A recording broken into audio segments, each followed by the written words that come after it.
I mean, we were talking about Nico. The flip side of that is who's going to be the quarterback at Tennessee, and it looks like it might be they're just trading quarterbacks. Joey Aguilar, who was at Appalachian State, he transferred to UCLA and was slated to be the starter at UCLA.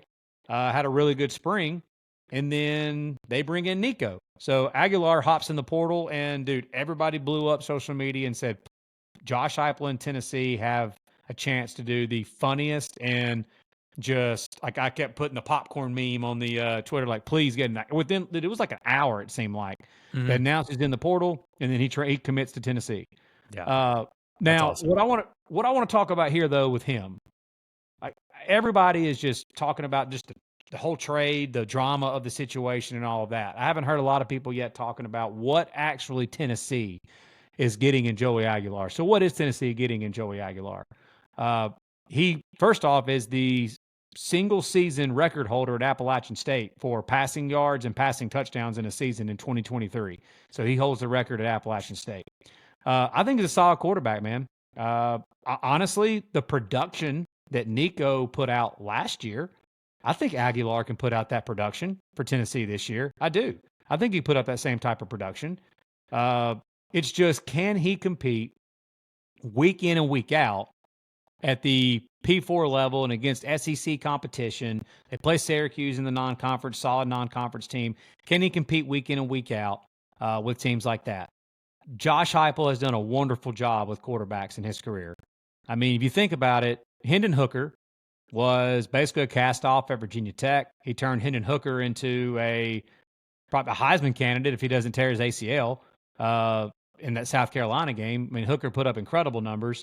Joe Milton was just absolute cheeks at Michigan, and nobody thought he'd ever play again. And then, was he great at Tennessee? No. Was he solid? I think they won 9 games when he was their quarterback. They went 9-3 when Joe Milton was the quarterback. They won like 11 games with Hooker, counting the bowl game and stuff. So Josh Heupel's done a wonderful job with quarterbacks in his career. If you're Joey Aguilar, you just seriously hit a home run with the situation that you're in. You went from probably playing in front of about as many people that are on this podcast right here too, playing in front of about 2 people in the Rose Bowl, to now you're going to be playing in over 100,000 fans and on Rocky Top in Tennessee, one of the best home atmospheres in the country, playing in the Southeastern Conference in the SEC, making more money on NIL money, playing in a better, more quarterback-friendly offense, playing for Josh Heupel, have more talent around you, and then you've got an entire fan base and a community that is literally starving for you to be the man. Yeah.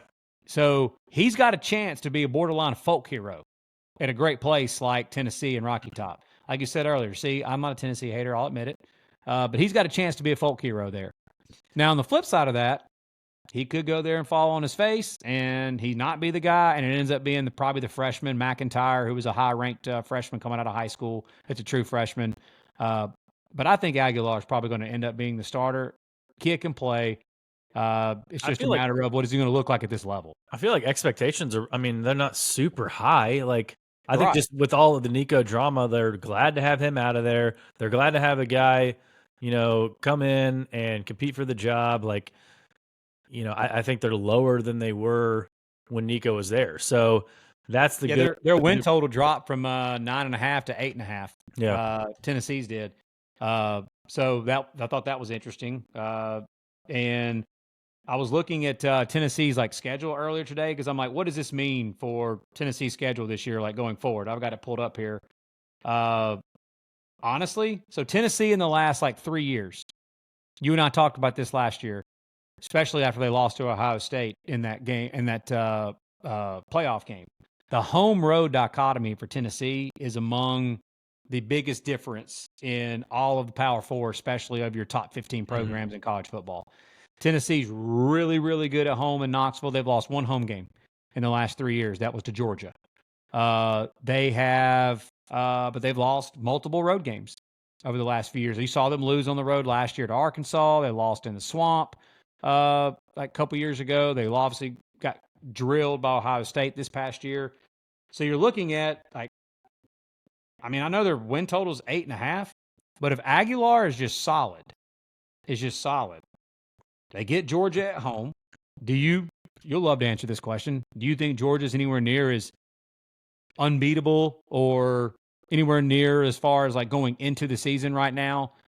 Like most of the time, the last few years, Kirby Smart and when Nick Saban was at Alabama, going into a season, you pretty much looked at that game on the schedule for most teams and said, yeah, you're probably not winning that game.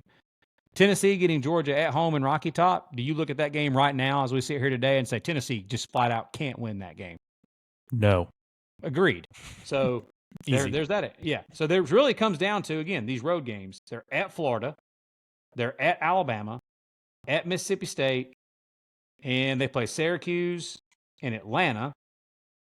So, I mean, really, their only road games are at Mississippi State. I mean, they should win that game. At Alabama, obviously, it would be tough. At Kentucky, they've had Kentucky's number and Mark Stoops' number for a few years now. And at Florida, where they've had a tough time winning. If they just win all their home games and go 1-2 in those games, that's a 10-2 record. Yeah. Entering the college football playoffs. Yeah. So, I mean, honestly, looking at Tennessee's schedule, Joey Aguilar has a chance. If he just plays solid, good football, Tennessee can match what they did last year with Nico and go 10-2 and make the playoffs. And obviously, once you get in the dance, who knows what can happen. Yeah, stay tuned. Later in the year, we're going to do our best case, worst case scenarios for every Power 4 team. So Tennessee will be one to keep an eye on.